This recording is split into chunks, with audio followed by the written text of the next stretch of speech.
sur le podcast Légitime, le podcast déculpabilisant pour toi qui t'es déjà senti trop ou pas assez. Moi, c'est Clémentine, je suis coach confiance et estime de soi et je t'accompagne à reconnecter avec qui tu es, assumer ta personnalité et enfin te libérer du regard des autres. Mon objectif, que tu fasses péter tous tes verrous, que tu oses être toi et que tu ailles à fond vers la vie de tes rêves. Retrouve chaque semaine des conseils, des clés, des retours d'expérience pour booster ta confiance et comprendre enfin que tu as de la valeur et que tu es légitime. Alors, tu es prête ? Salut Camille, je suis ravie de t'accueillir aujourd'hui dans Légitime. Donc aujourd'hui, on va parler un petit peu beaucoup de voyage solo et de ce que ça peut apprendre sur soi. Comme je fais toujours avec mes invités pour commencer, j'aimerais que tu te présentes, mais avec une anecdote un petit peu originale, un petit peu sympa sur toi. Qu'est-ce que tu pourrais nous apprendre ? Je pense que je vais commencer avec le premier week-end de mon voyage solo. Donc, pour recontextualiser vite fait, je suis partie en Écosse pendant 2 mois. J'étais en volontariat dans une auberge de jeunesse et j'avais 3 jours de repos tous les 4 jours.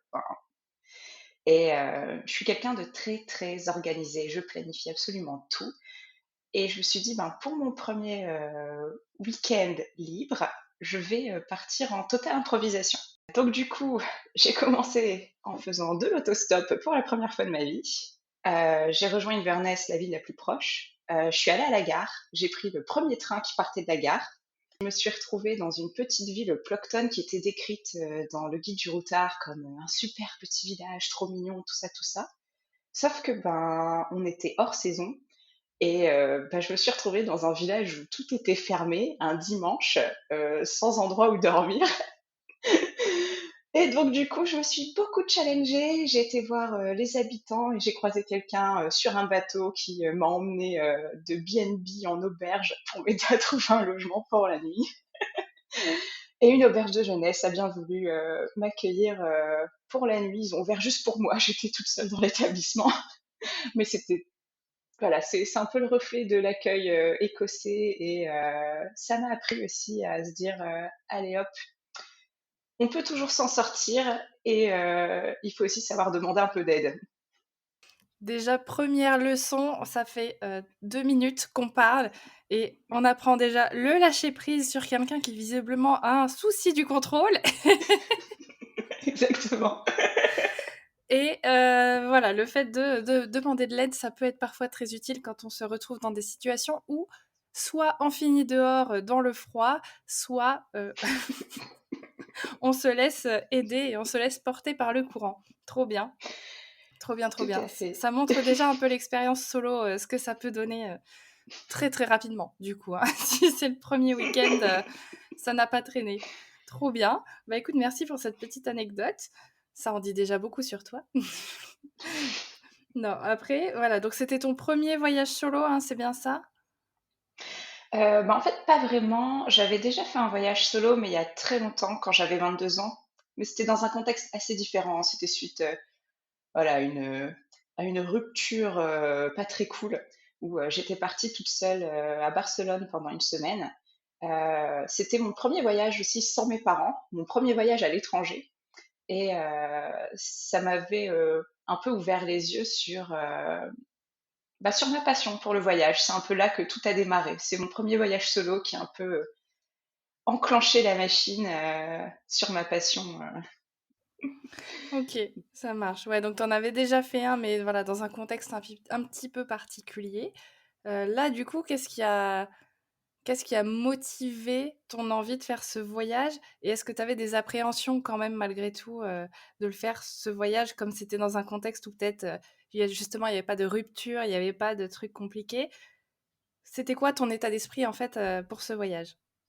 Là, je me suis fixé un objectif professionnel et non pas personnel. Donc du coup, passer le cap a été plus facile. Parce que c'est vrai que depuis ce premier voyage solo, j'étais jamais repartie seule. À chaque fois, je repartais soit avec des amis ou soit j'étais en couple et du coup, je partais avec mes compagnons en voyage, mais pas seule parce que la peur de s'ennuyer, de pas trop savoir quoi faire, de se retrouver toute seule aussi. Et là, le fait que ce soit en mode, ok, je pars, mais c'est pas pour du loisir. Voilà, je veux lancer mon activité de travel planner, j'ai envie de préparer mes voyages, j'ai envie de visiter. Donc, ça a un peu levé ce petit frein du. De toute façon, si je suis toute seule, c'est pas grave, c'est pour bosser. Euh, c'est pas pour m'amuser. Enfin, même si je me suis beaucoup amusée. Mais voilà, c'est ce qui a un peu levé le blocage. Ok, ouais, c'est qu'en fait, il n'y avait pas ce côté perso, donc t'as pas l'impression de partir pour une aventure, une épopée personnelle, une introspection, etc. Tu te dis, là, c'est vraiment très professionnel, je sais pourquoi j'y vais, je sais quels sont les C'est objectifs, ça, etc. Ok, c'est ça. ça marche. Donc pas trop d'appréhension finalement à partir en Écosse. Tu connaissais le pays ou pas du tout? J'étais allée juste 3-4 jours à Édimbourg quelques mois avant, mais enfin, sans plus, quoi. C'était un peu une nouveauté pour moi. Après, l'avantage, c'est que je parlais anglais déjà, donc j'avais pas cette peur de la barrière de la langue. C'est vrai que là, dans 2 semaines, je m'en vais en Thaïlande, puis au Laos pendant un mois où je serai toute seule. Là, j'ai quelques appréhensions en mode, quand on peut communiquer avec les gens, ça facilite quand même vachement les choses. Donc, j'avais pas cette peur de la barrière de la langue.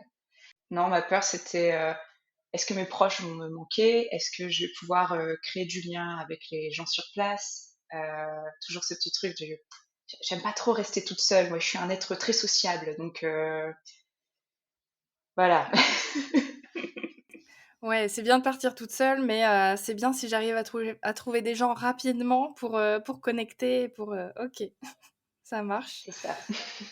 Donc oui, effectivement, toi, t'arrivais, enfin, t'étais déjà en maîtrise plus ou moins de l'anglais, donc ça t'a pas inquiété, même si l'accent écossais est quand même assez particulier, hein, on va peut-être pas se mentir là-dessus, hein, c'est autre chose, hein, c'est un autre niveau. Mais Tout à fait. effectivement, Surtout ceux de Glasgow. Autant, si vous allez pour la première fois en Écosse, allez plutôt à Édimbourg, hein. En termes d'accent, c'est plus proche de l'anglais qu'on connaît.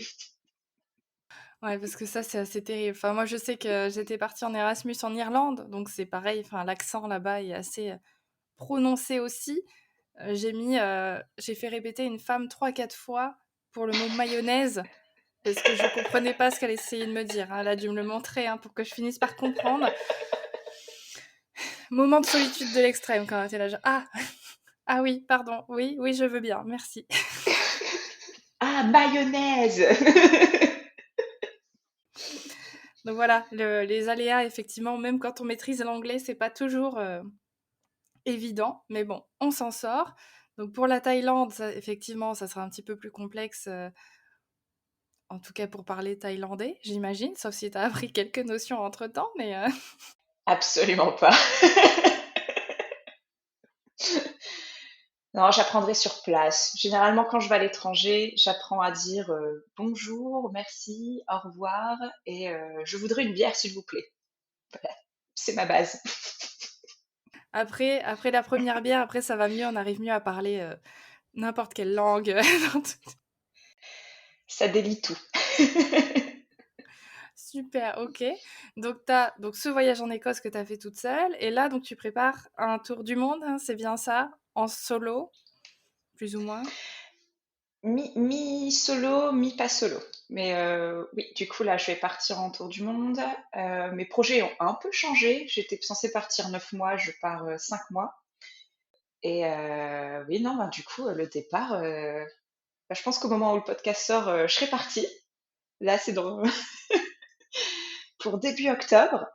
Donc, oui, je vais parcourir l'Asie, donc la Thaïlande, le Laos, Singapour, l'Indonésie. Ensuite, je vais aller en Nouvelle-Zélande, en Polynésie française. Et ensuite, en Amérique, je vais faire un petit bout au Mexique, le Guatemala et Cuba. Ça marche. Bon, du coup, donc ce voyage solo, donc là c'était professionnel, hein, pour l'Écosse quand tu as choisi de partir. Super. Est-ce que tu as fait face justement à certains défis? Donc tu nous parlais déjà de ce premier week-end un petit peu, tu t'es retrouvé un peu au milieu de nulle part, sans rien, etc. Mais est-ce que tu as fait face ouais, à des défis, à des moments un petit peu difficiles? Et comment tu y as fait face, hein, du coup? Bah, j'ai eu plusieurs petits défis. Il y a le genre de défi que j'ai pu me donner à moi-même. Notamment, je parlais dans ma petite anecdote pour me présenter de l'autostop.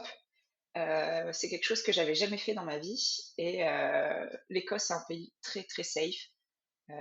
Et je me suis dit, bon, allez, on va essayer de faire de l'autostop. Mais c'était un vrai challenge pour moi parce que je suis quelqu'un qui n'a pas l'habitude de demander de l'aide. J'ai un peu ce sentiment de si je demande de l'aide, ça veut dire que je me suis pas faite toute seule, que je mérite aucun succès, autoflagellation. Donc du coup, c'est pas un gros défi ultime, mais c'est un petit défi que je me suis donné à moi-même. Et la première fois que j'ai dû lever ce pouce, dans ma tête, c'était en mode, oh, tu vas indiquer à la terre entière que là, t'as besoin d'aide.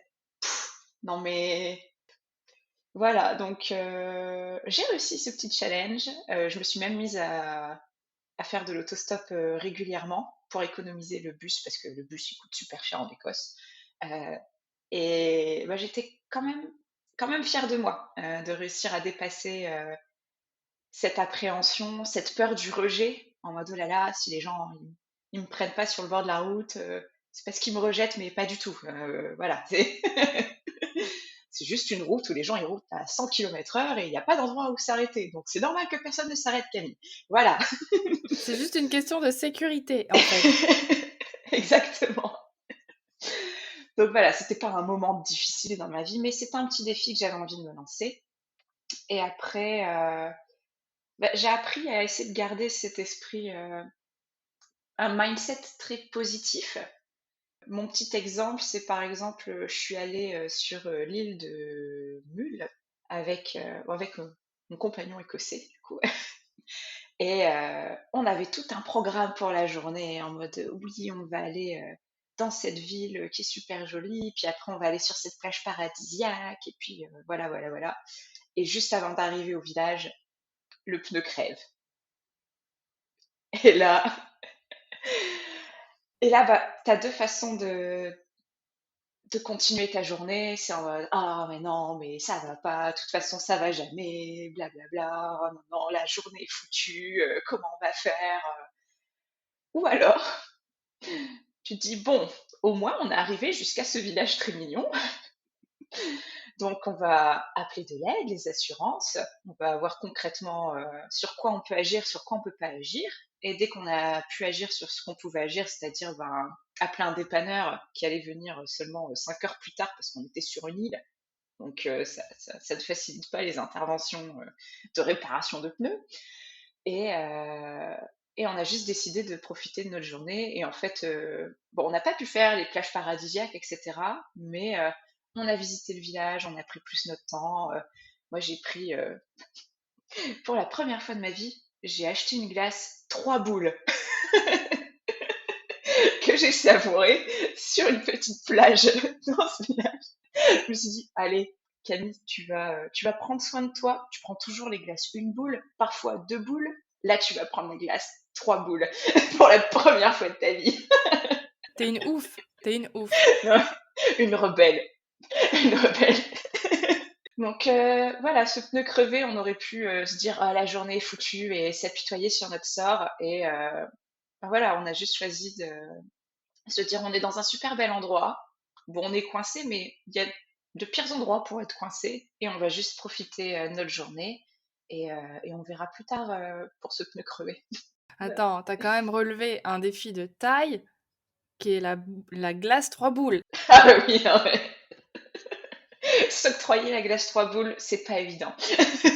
J'adore, j'adore. Ça, c'est limite une meilleure anecdote que la première, tu vois. Je trouve que c'est... Ah oui, ah, j'y avais pas pensé, mais Non, mais c'est bien, je trouve que ça montre bien une leçon encore de lâcher prise, genre, ok, ben, de toute façon, le pneu est crevé, donc le pneu est crevé, ça, on peut pas y faire grand-chose. Et effectivement, l'île de Meul, enfin de Mule, je sais même pas comment on le prononce, j'ai jamais trop su. Elle est pas forcément très accessible, enfin, t'as pas des bateaux tous les 4 matins, etc. pour y aller, donc c'est... Voilà, tu sais que t'es bloqué pendant un petit moment, et effectivement, t'avais le choix. Est-ce que on reste là à attendre, à pleurer toutes les larmes de notre corps, ou est-ce que on en profite quand même un petit peu Et c'est trop bien parce que finalement, vous avez passé une bonne journée et ça fait une très bonne anecdote à raconter en plus après en podcast. Donc, parfait. C'est ça. Et je sais aussi que vous ne pouvez pas changer un pneu sur l'île de Mull si vous avez des pneus particuliers. Il va falloir qu'on vous prenne sur le ferry. Et là, le trajet ne sera pas à 10 pounds, mais à 250 pounds. Donc, fais attention à ces pneus. Bah, surtout qu'en Écosse, les pneus, ils crèvent souvent. Hein. Donc, malheureusement, il y a du risque, les gars. Il y a du risque. Faites attention. Ok, donc ça va trop bien. Est-ce que tu as fait face à d'autres défis, d'autres petits challenges, d'autres trucs qui t'ont pas bloqué, mais en tout cas où là tu t'es dit ah, ça se passe pas comme prévu. Hmm, la météo. Je dirais la météo. C'est c'est l'Écosse, quoi. Et c'est vrai que tu te dis, ah, bon, c'est les jours où je travaille, il fait beau, mince, c'est dommage, je pourrais partir à l'aventure. Et puis là, ton jour de repos arrive et il pleut, il pleut, il pleut.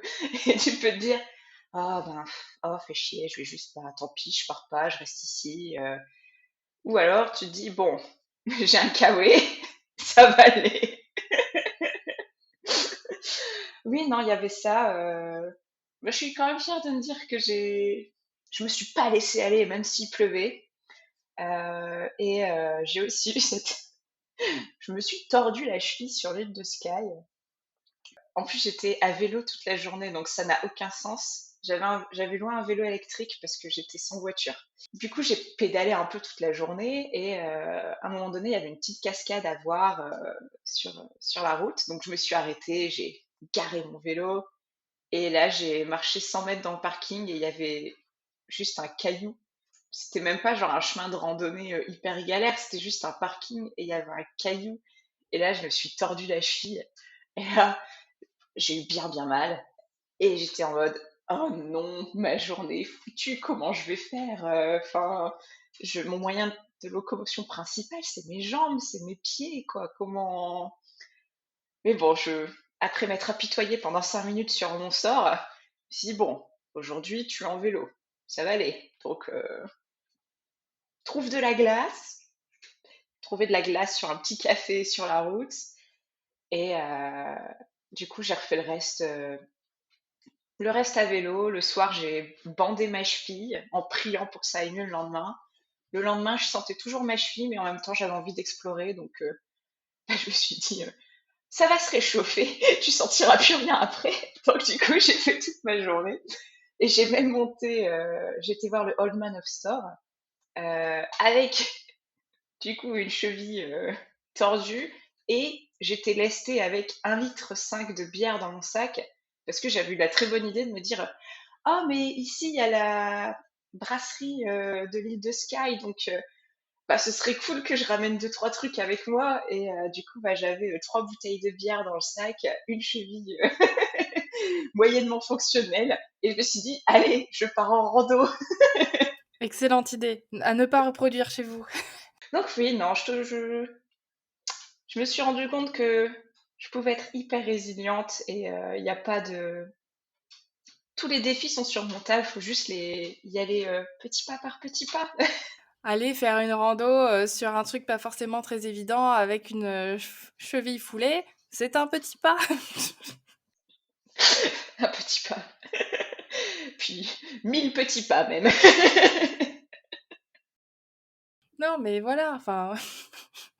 Ceci dit, j'ai vu l'autre jour un reportage d'une ultra traileuse, donc tu sais, qui court l'ultra trail du Mont Blanc, donc c'est 160 km ou 170, enfin voilà, qui disait que les 50 derniers kilomètres se sont faits dans la douleur extrême, et elle disait justement qu'elle s'était focus sur aller plus qu'un pas, plus qu'un petit pas, plus qu'un petit pas, et que ça l'a aidé à justement affronter sa douleur et à faire 50 km de plus, hein, ce qui n'est pas rien en course. Ah oui. C'est pas ce que je fais en une journée, moi. Donc voilà, comme quoi finalement aller marcher avec la cheville foulée, c'est pas si bête. Je ne recommanderais pas, mais Mais ça s'est échauffé et j'imagine que du coup, ça s'est calmé quand même. Après, t'as pas été immobilisée pendant des semaines.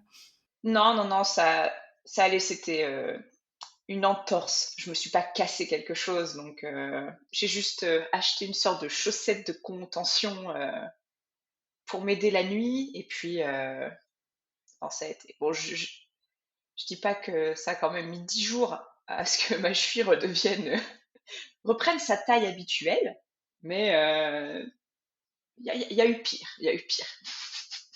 Voilà, donc on recommande pas, mais bon, ça s'est quand même relativement bien passé quand on voit l'étendue du challenge que tu t'étais fixé. Et du coup, qu'est-ce qui t'a marqué, toi, le plus dans ce voyage-là? Parce que donc tu venais pour le pro, mais qu'est-ce qui t'a marqué quand même le plus? Est-ce qu'il y a des choses qui t'ont surprise? Est-ce qu'il y a un peu de perso, du coup, qui s'est ajouté dans le schmilblick? Enfin voilà, qu'est-ce qui t'a marqué dans ce voyage? Beaucoup de choses. Déjà sur le fait d'en apprendre sur soi. Je suis hyper contente d'avoir maintenant la capacité de demander de l'aide quand j'en ai besoin, de plus avoir ce réflexe du il faut que j'avance toute seule. C'est c'est simple de demander de l'aide. Souvent les gens sont hyper ravis de vous aider. Donc ouais non c'est quelque chose que j'ai appris sur moi. Camille, tu n'as pas besoin de tout faire toute seule. Déjà, première petite leçon. Après cette petite notion que tu disais, un pas après l'autre, j'ai commencé à faire beaucoup plus de rando que ce que je faisais, parce que ben voilà, j'habite à Lille, je suis plutôt une citadine depuis toujours. Et là, ben, je me suis retrouvée dans de grands espaces avec des montagnes, du coup beaucoup de marches. Et c'est vrai que des fois, tu vois le sommet d'une montagne, tu te dis waouh, je vais là-haut, c'est super loin. Comment je vais faire? Enfin, ça paraît insurmontable. Et enfin, cette métaphore du un pas après l'autre pour gravir la montagne, bah, je l'ai vraiment vécu, quoi. Et en effet, bah, c'est juste un pas après l'autre. Et puis tu arrives au sommet au bout de 2 heures et tu te dis, c'était qu'à 2 heures ce sommet? Enfin, ça me paraissait genre à 3 jours de marche. Mais non, 2 heures suffisaient. C'est fou, hein, comme on estime mal les distances, hein. C'est là où je me suis rendu compte aussi qu'on avait beaucoup trop l'habitude de prendre la voiture. Euh, le rapport aux distances est carrément différent quand on marche. Donc voilà, ça m'a aussi donné le goût à aller moins vite, à prendre plus mon temps, à aller un peu plus à la rencontre des gens, euh, poser des questions, tout simplement. Oui, non, ça, ça, ça apprend beaucoup le voyage, ça apprend. Ça marche, donc le lâcher prise, un pas après l'autre. Et ça d'ailleurs, c'est vrai que je m'en suis rendu compte aussi quand je faisais un marathon, c'est que si tu te focuses sur il me reste 39 km, 38 km, tu vas jamais t'en sortir là, tu vas te flinguer le moral en 2 secondes. Par contre, si tu dis, allez, dans tant de kilomètres, je sais pas, dans 1,5 km, je suis au ravito, allez, encore un de franchi et tout. Là, ça motive un peu plus, hein. Donc encore une fois, c'est vraiment une histoire de perception et de disséquer un petit peu ton objectif pour pas que ça paraisse justement, comme tu disais, insurmontable. Donc, très belle C'est leçon, ça, et ça. ouais, et je fais beaucoup le parallèle avec l'entrepreneuriat sur ça. Des fois, quand je me laisse submerger par toutes les tâches que j'ai à faire, je me dis, pense à ta montagne, Camille. Donc voilà, tu sais que pour cette montagne, tu disais, tiens, le petit point là-haut, je vais m'y arrêter. Ou tu regardes ta carte, tu dis, ah là, il y a l'air d'avoir un beau point de vue, je vais m'arrêter là. Voilà, pense en tâche et non pas, je veux atteindre cet objectif. C'est en mode, ok, pour atteindre cet objectif, je vais déjà aller ici, puis là, puis là, puis là. Ça aide beaucoup. Voilà, donc leçon, d'entrepreneuriat, de vie, tout simplement. En fait, n'importe quel projet dans lequel vous vous lancez, heu, on découpe, on découpe, on découpe. On voit l'objectif de loin quand même parce qu'on sait où on va, mais on s'attarde pas trop à focus dessus et on découpe les petites tâches, les petites étapes pour y arriver, tout simplement. Après, il y a aussi, j'ai appris que j'avais des besoins simple par rapport à mon mode de vie. C'est vrai que à Lille, j'avais acheté un appart avec une décoration très jolie, etc. En fait, je me suis vraiment rendu compte que j'avais vraiment pas besoin de tout ça. Euh, j'ai besoin d'un toit au-dessus de ma tête. J'ai besoin d'avoir cette sécurité je sais où je vais dormir, donc je connais mes limites. Par exemple, là, pour le tour du monde, il y en a beaucoup qui étaient en mode, pour me donner des conseils, en mode oui, mais il faut que tu laisses place à l'improvisation. Oui, moi je veux bien laisser place à l'improvisation, mais je sais que pour être sereine, j'ai besoin de savoir où je vais dormir.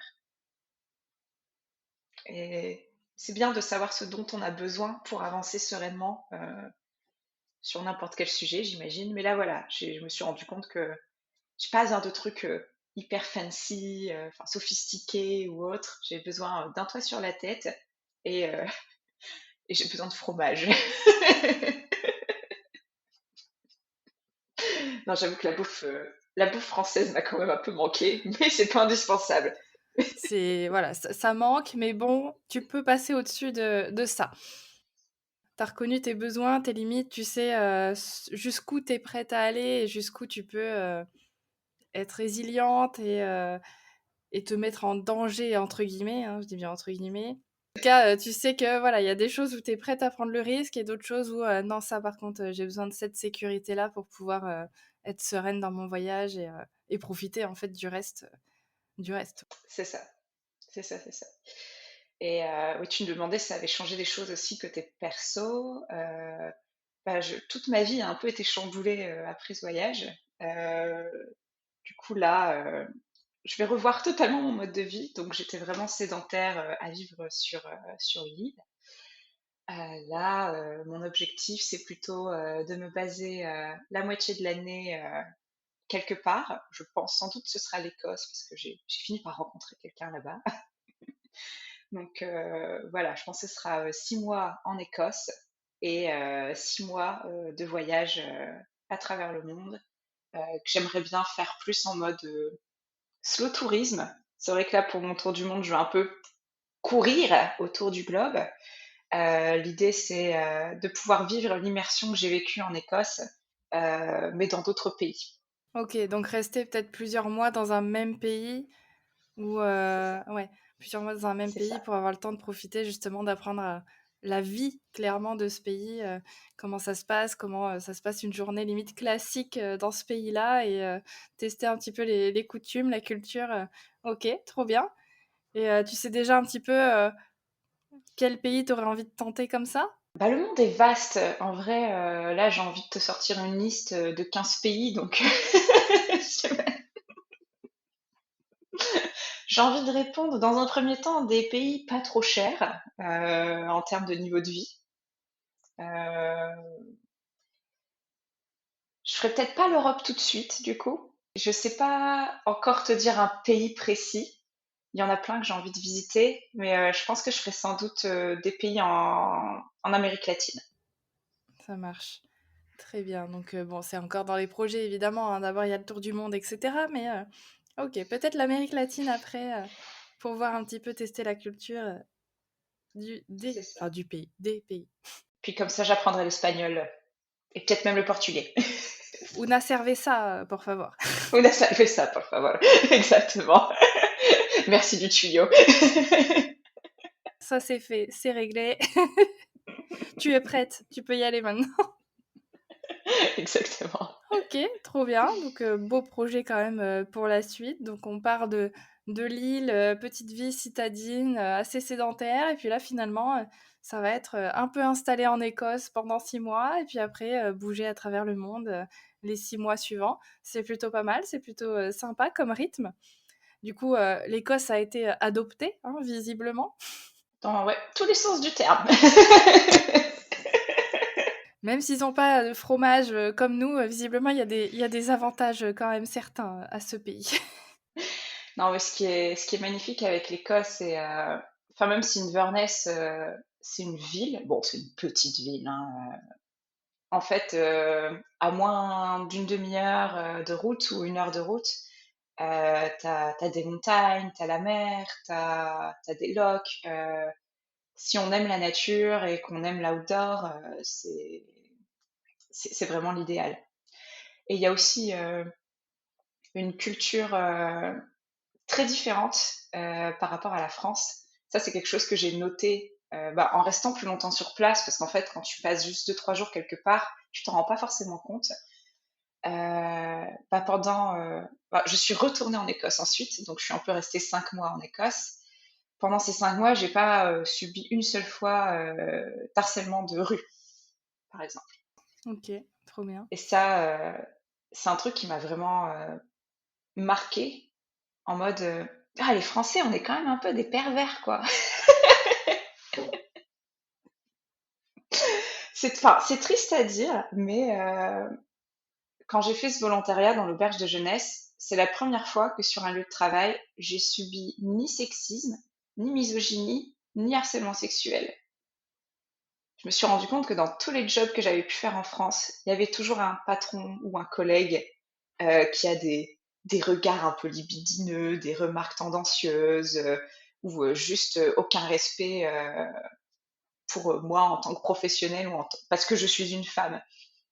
Et c'est vrai que là, cette culture, je sais pas si c'est anglo-saxon en général ou si c'est juste écossais, mais je suis un peu tombée amoureuse de ça également, quoi. De se dire, je suis totalement en sécurité, je me sens valorisée en tant qu'être humain, euh, je ne suis pas objectifiée.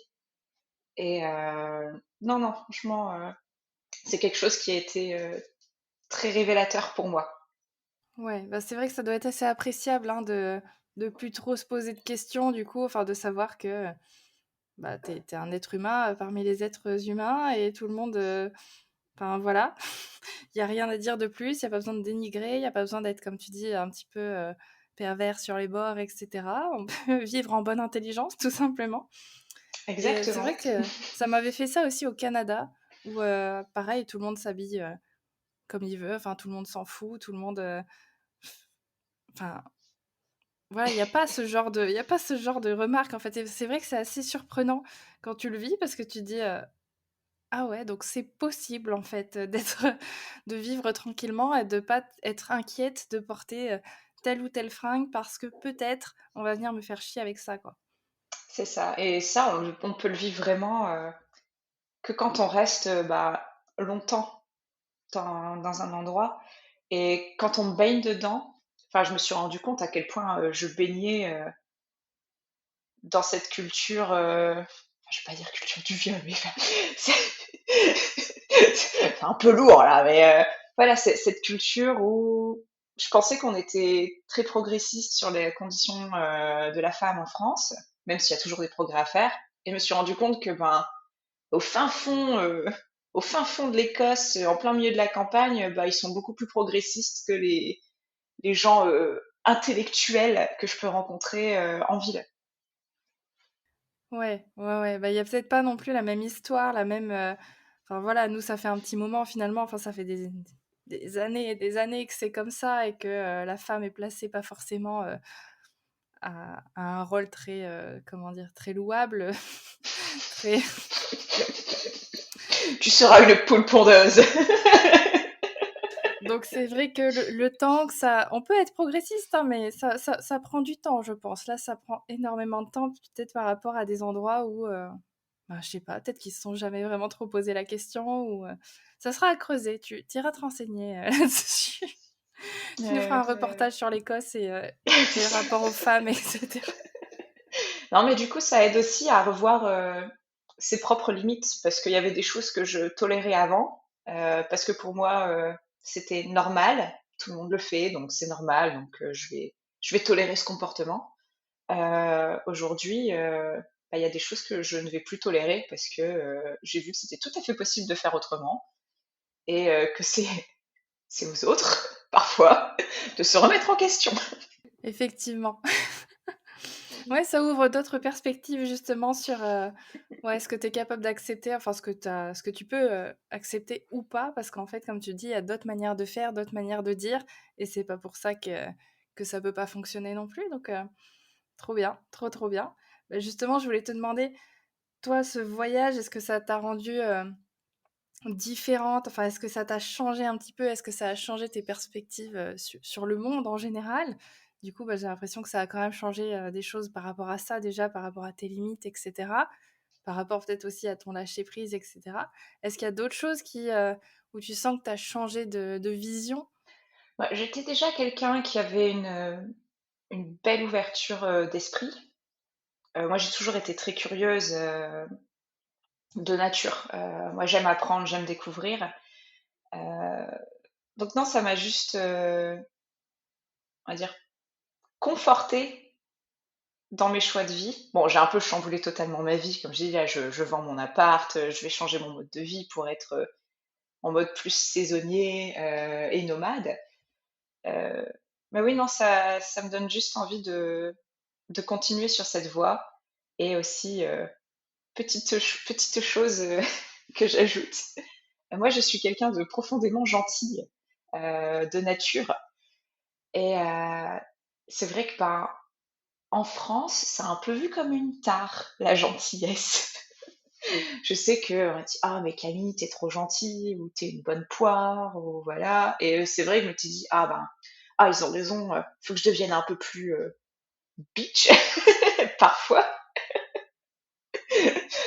Et en fait, dans les Highlands, ils ont quand même des conditions de vie plus difficiles, ce qui fait que ils s'entraident beaucoup entre eux, tout le monde est gentil. Moi, ce qui m'a marqué les premiers jours quand je suis arrivée, c'est que tout le monde me disait bonjour dans la rue.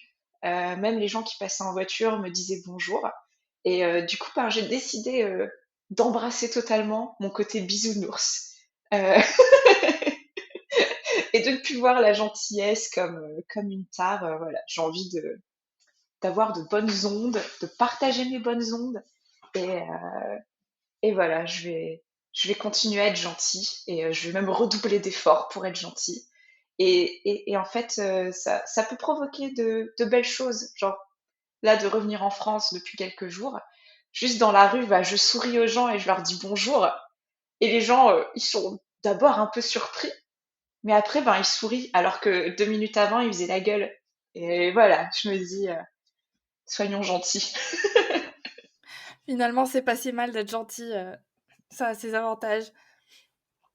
C'est vrai que souvent quand tu es trop gentil, enfin, déjà il y a cette Trop spécificité, gentils, trop déjà. gentil, tu trop gentil. Ça veut dire C'est les quoi, autres qui en sont fait? trop cons. C'est ça. Non, mais c'est ça, parce qu'en fait, tu as l'impression que gentil égale, tu vas te faire marcher sur les pieds, que tu aucun caractère, que voilà, tu vas tout laisser passer, alors qu'en fait, c'est pas ça, être gentil. Je pense qu'être gentil, en fait, c'est juste être assez conscient de soi et du monde pour te dire que moi, j'ai mes problèmes, les autres ont leurs problèmes. En soi, on peut être tous un peu tolérants sur le fait que parfois, t'es un petit peu.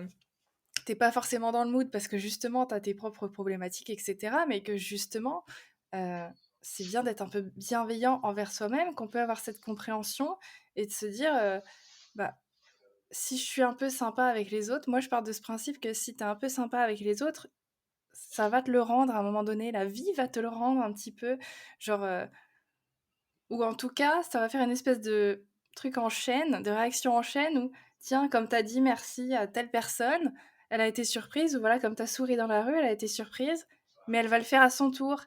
Et du coup, ça va faire une petite chaîne un petit peu. C'est peut-être bisounours, moi aussi je suis peut-être un petit peu bisounours, Ah, soyons bisounours ensemble, y a pas de mais, souci. mais je sais que moi j'ai la tendance de toujours dire merci quand je traverse au passage piéton, même si c'est un passage piéton et qu'en soi on devrait me laisser passer, mais à chaque fois je suis ah merci, grand sourire et tout. Et on me dit mais arrête, ça sert à rien, enfin c'est ton droit de passer. Je fais ouais mais bon ça fait toujours plaisir comparé à ceux qui traversent comme ça et qui te regardent genre limite ils t'insultent parce que tu les as laissés traverser, moi je dis merci. Exactement, ces gens-là au téléphone qui se disent, hop, je vais te couper la route à pied alors que t'es en voiture, et puis si tu t'arrêtes pas, tu me tues, tu seras en tort. J'appellerai mes avocats et tout. Non, mais voilà, enfin, je trouve que c'est vrai que le côté gentil, t'as l'impression t'as plus de caractère, alors que si, juste, t'es peut-être un petit peu plus résilient, tu te prends peut-être moins la tête sur certaines choses, et au contraire, t'essayes de privilégier le positif des situations, et du coup, ouais, je vais faire quelque chose parce que ça me fait plaisir et que ça te fera plaisir. Après, évidemment, Oui, il y a des personnes, c'est parce qu'elles ont du mal à fixer leurs limites et à dire stop. Mais il y en a d'autres, c'est juste parce qu'elles sont tellement à l'aise avec elles-mêmes qu'elles sont OK de partager avec les autres. Donc, tu raison. T'as raison de vouloir promouvoir cette gentillesse et d'y aller à fond et tout. Ça fait pas de mal d'avoir des gens qui sourient et qui s'entraident. Ouais, mais il paraît que le cerveau ne fait pas la différence entre un faux rire et un vrai rire aussi. Donc, sourire vous rendra heureux. Ah ouais, le cerveau, bah, c'est pareil, toujours en course à pied, hein. J'en parlais dans mon épisode sur le marathon justement, mais que le champion du monde, de marathon, Kipchoge, lui, il sourit quand il court. Il se force à sourire justement régulièrement pour justement, se libérer un peu de la douleur, faire croire à son cerveau que tout va bien. Tout va bien, je suis content, je suis heureux, pour libérer les bonnes hormones aussi et pour se dégager un peu de la douleur, pour se détendre et cetera. Donc c'est pas forcément encore prouvé que ça marche à fond les ballons, hein, mais en soi, lui, ça l'aide. Ah ouais, non, mais écoute, si à un moment donné je suis en difficulté quelque part, j'y penserai. J'y penserai. Donc oui, ça peut faire bizarre si tu te mets à sourire comme ça n'importe comment, ça peut faire un peu psychopathe, mais en vrai, si ça fait du bien au moral, allez-y, hein, ça coûte pas grand-chose de sourire, ça fait toujours du bien et ça déclenche, ça libère les bonnes hormones. Donc allons-y franchement. Du coup, bah super, donc je vois que ça a quand même chamboulé pas mal de choses, hein, chez toi, même s'il y a des choses qui étaient déjà présentes, bah finalement tu te reconnectes un petit peu à ta nature d'origine, hein, puisque si tu dis que finalement tu voulais te transformer un petit peu plus bitch et que non, non, c'est Non, pas je ne moi, serai pas une bitch. je resterai un bisounours. Donc, trop bien. Est-ce qu'il y a des conseils que tu aurais à donner à des personnes justement qui osent pas voyager seules parce que ben, elles ont peur de pas y arriver, elles ont peur de pas maîtriser la langue et de pas réussir à communiquer, juste qu'elles se sentent pas capables parce que bah, ça fait trop peur, etc. Ça serait quoi tes conseils à ces personnes-là? Moi, dans un premier temps, conseil, enfin, j'allais dire un peu bateau, mais qui pour moi serait essentiel. Allez pas séjourner dans des big hôtels très sophistiqués ou autres. Si vous voyagez seul, allez dans les auberges de jeunesse. Franchement, vous y rencontrerez d'autres voyageurs, solo ou pas. Et souvent, il y a des espaces communs où les gens peuvent se retrouver. Certaines auberges font aussi des petits événements justement pour créer du lien entre les gens qui sont là. J'ai vu aussi, il y a, c'est un peu comme un booking des auberges de jeunesse, ça s'appelle Hostel World. Et ils ont même créé un nouveau réseau social interne. Donc, quand vous allez dans une auberge de jeunesse, vous pouvez commencer à discuter avec les gens qui seront dans la même auberge que vous avant même d'arriver sur place. Donc, pour créer du lien, je trouve que enfin, l'auberge de jeunesse, c'est vraiment le lieu idéal, surtout quand on n'a pas l'habitude de voyager solo. Ça, vraiment. Et puis bon, pour ceux qui ont peur de dormir en dortoir ou autre, des fois il y a des dortoirs qui sont tout petits avec seulement genre 4 lits. Dans certaines auberges, ils font même des chambres individuelles maintenant. Et les gens, ils sont un peu comme vous et moi, c'est-à-dire que je ne veux pas croire que les gens ont un mauvais fond de base. Les gens vont faire en sorte que la cohabitation se passe bien naturellement. Par contre, prenez des boules caisses. Effectivement, les boules caisses, c'est vachement important parce que c'est vrai que, bon, entre les personnes qui ronflent ou qui parlent dans leur sommeil ou celles qui rentrent de soirée, parce que ben, ça arrive et si elles ont un petit peu trop bu, ça c'est pas très discret, hein, on va pas se mentir. Ou même les personnes qui partent tôt le matin pour aller à l'aéroport, etc. Enfin, il peut y avoir du bruit. Donc effectivement, les boules caisses, ça peut être assez intéressant.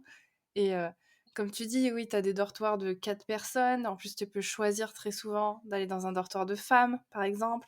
Oui, Tu oui, pas oui, obligé c'est vrai. d'aller dans des trucs mixtes, hein, donc si tu prends des dortoirs de 4 personnes, 4 femmes, rien de garanti en plus qu'ils seront complets. Donc des fois, tu te retrouves à une ou deux personnes, donc c'est assez tranquille. Oui, oui, oui, c'est vrai. Puis des fois, t'as l'auberge de jeunesse Pour entière toi, pour toi toute seule. Comme- donc franchement, voilà. Et puis comme tu dis, tu as des chambres individuelles maintenant, donc évidemment ça coûte beaucoup plus cher. Mais si vraiment c'est quelque chose qui rassure et qui permet quand même d'avoir ce contact d'auberge de jeunesse ben, au petit déjeuner, dans le salon, etc., bah, ça peut être un bon compromis voilà, pour se lancer dans l'aventure. C'est ça. Les gens ont vraiment cet état d'esprit du je suis là pour voyager, faire des rencontres, créer du lien. Je trouve qu'il y a vraiment une ambiance qui est différente d'un hôtel où les gens sont juste j'arrive, je dors, je suis dans ma bulle, je reste dans mon truc. Là, voilà, il y a cette notion d'aller vers l'autre. Et ça me fait une petite transition sur mon deuxième conseil. C'est n'hésitez pas à faire le premier pas vers d'autres voyageurs. Alors c'est plus facile d'aborder des gens qui sont solo comme nous quand on voyage solo. Aborder un groupe, c'est un peu plus compliqué. Ça me rappelle un peu à l'école primaire là quand tu dois te faire des amis. Je peux venir avec Voilà, je vais vous. donner des conseils très basiques. Tu veux être mon ami? Mais finalement, c'est presque ça. Hein. Enfin, moi, j'ai pu faire des rencontres hyper sympas. Par exemple, en descendant le Hallman of Store avec ma cheville bousillée, là, moi, j'avais besoin que quelqu'un me dépose à la porterie derrière parce qu'il n'y avait plus de bus. Du coup, je comptais faire de l'autostop. Et devant moi, il y avait deux nanas qui parlaient français. Du coup, bon, bah, je me suis rapprochée un petit peu et bonjour! Vous êtes française? Moi aussi! Voilà, c'est facile de trouver des points communs en plus avec des voyageurs, surtout quand on est à l'étranger. Rien que le fait de parler la même langue, ça rapproche direct. Euh, donc voilà, c'est un petit exemple d'un premier pas que j'ai pu faire. Ensuite, autre exemple, j'étais partie boire un verre dans un bar sur Aberdeen, bon, toute seule. C'est vrai que bon, à un moment donné, j'étais à siroter ma bière en mode bon, j'avoue que le voyage solo a parfois ses limites. Et là, bah, je vois qu'il y avait quelqu'un d'autre, un mec un peu plus loin qui était aussi en mode tout seul avec son sac à dos. Je me suis dit, ah, bah, il doit aussi voyager et tout. Donc j'ai juste fait des grands signes, genre coucou. J'ai fini par capter son attention et du coup j'ai fait des signes genre en mode viens, viens. Et, et du coup bah voilà, on a fini par passer la soirée ensemble, à se raconter nos voyages, etc. Et mais c'est tout bête, juste faire un petit premier pas. Parfois, les gens ils attendent que ça. Dès que t'as tendu la main, hop, ils la saisissent. Et du coup, bah moi j'ai passé une superbe soirée à ce moment-là. Avec les filles de Lille, j'ai pu me faire déposer après à Porterie sans avoir à faire de l'autostop. Dans l'auberge de jeunesse où je travaillais aussi, j'ai rencontré pas mal de Français et il y en avait un avec qui on a papoté et on s'est rendu compte que son coloc bossait dans la start-up où j'étais directrice marketing avant. Ah Le si, monde est le monde est petit. petit. Et puis ben avec cette personne, on est allé se faire une journée rando à deux. Et voilà, en fait, voilà, comme je dis, les autres, c'est aussi nous. Enfin, on a tous un peu les mêmes peurs, les mêmes appréhensions. Et des fois, il suffit juste d'y aller. Enfin, combien de fois j'ai eu des gens qui m'ont dit oh, mais t'es super courageuse de partir en mode solo comme ça. Et en fait, moi, je voyais pas trop ce que j'avais de courageux en moi. C'est genre, en fait, j'ai juste pris un train. J'ai l'habitude de prendre le train, donc j'ai juste pris un train pour aller là.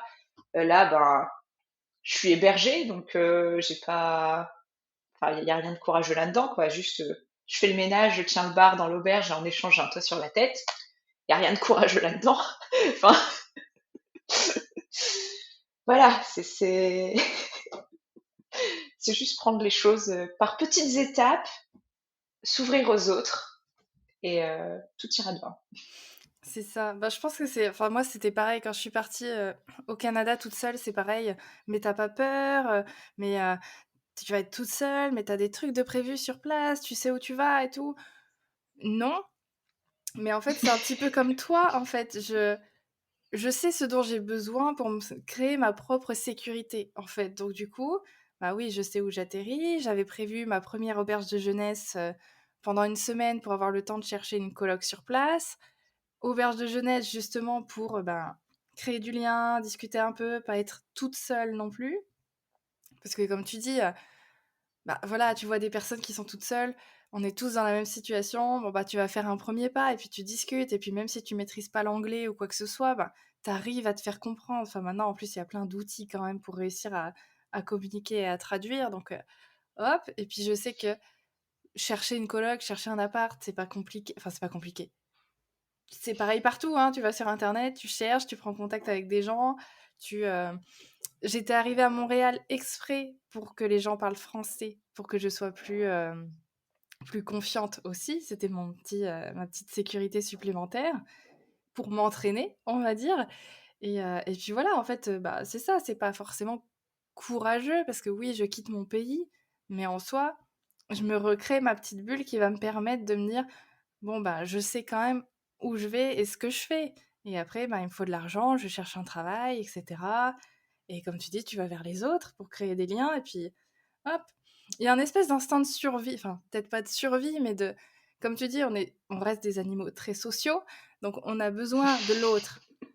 On a vraiment besoin de l'autre. Exactement. Et c'est vrai que quand tu te retrouves ben, seul dans un endroit, en fait, tu te poses plus tellement la question. Tu te dis plus j'ai peur, j'ose pas y aller. Parce qu'en fait, tu dis ouais, mais j'ai quand même besoin des gens. Donc, je vais tenter, voilà, faire coucou à machin. Ou alors, je vais faire un petit sourire. Et puis, j'espère que la personne, elle va venir me parler et tout. Et puis ça se fait assez naturellement, en fait. Donc, ouais, faut le vivre, en fait. Je pense qu'il faut le vivre pour se dire oui, finalement, je me poserai pas tant de questions une fois que j'y serai.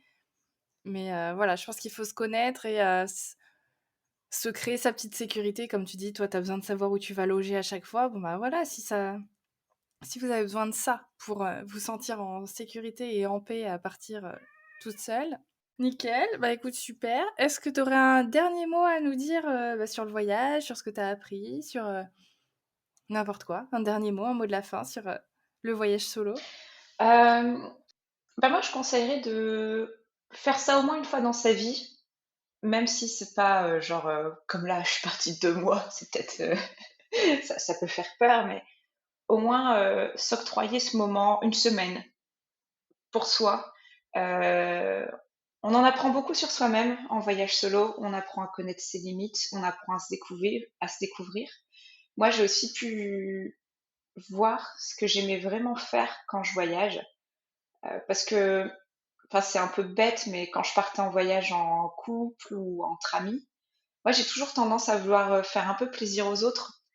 Euh, et même si je suis quelqu'un qui est quand même assez extraverti, c'est vrai qu'avec mes amis, j'ai parfois tendance à m'effacer dans les prises de décision pour faciliter la vie du groupe. En mode, bon, ben, moi, j'avais pas forcément envie de faire ça, mais ça me va, donc allons-y. Quand tu voyages solo, c'est en mode, bah, j'ai envie de faire ça. Personne pour contester. Non, c'est bon. Bon, bah, je vais faire ça.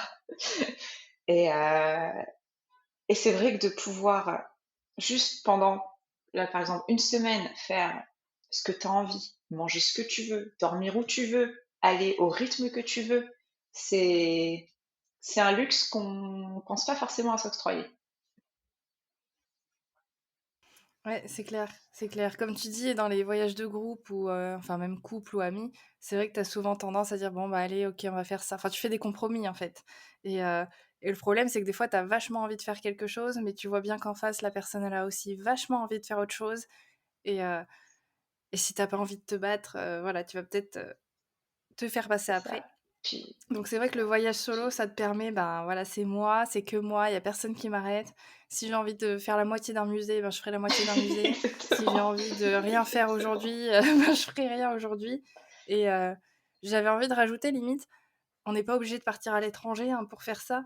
Je veux dire, partir une semaine, ne serait-ce qu'en C'est vrai. France, dans une autre région, parce que voilà, ça peut faire flipper de partir tout de suite à l'étranger, mais ne serait-ce que partir seul, seul dans une autre région, un week-end, une semaine, même aller au resto tout seul, hein, ça peut être juste une première étape, hein, de faire des choses tout seul et de voir qu'on est capable bah, d'y arriver et que ça se passe généralement plutôt bien.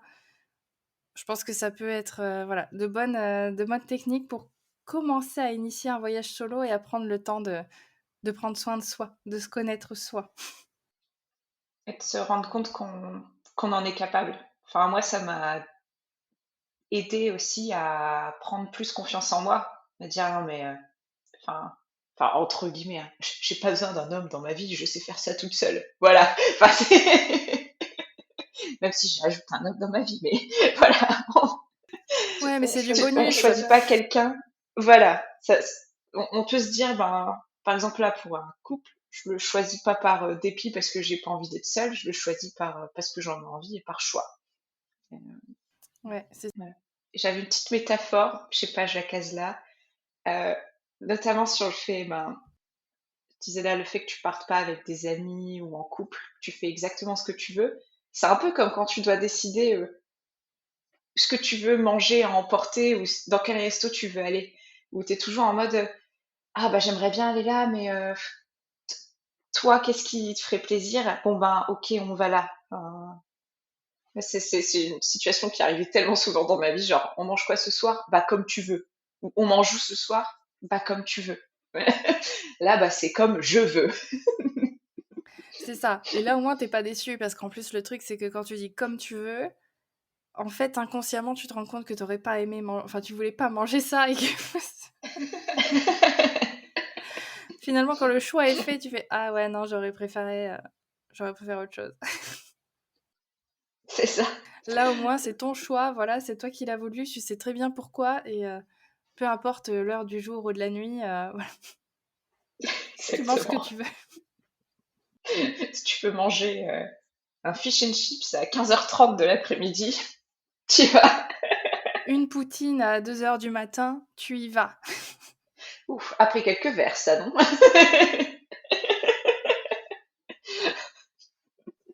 Tout à fait. Mais voilà, ok, super. Bah écoute, on va terminer sur cette belle métaphore gastronomique. Camille, merci beaucoup d'être venue pour cette petite interview sur le voyage solo. Donc, Merci à toi. Je suis vraiment contente d'être là. ça se voit, ça se voit, ça fait plaisir.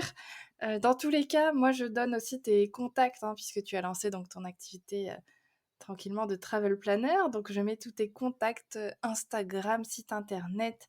Si vous avez des questions à les poser sur l'Écosse, allez-y. Elle a même fait des petits guides gratuits pour vous guider quelques jours en Écosse. Donc, je mets toutes les informations et puis voilà. Voilà, voilà. Je vous souhaite une bonne journée, soirée, ou peu importe à quel moment de la journée vous nous écoutez. Puis à très bientôt.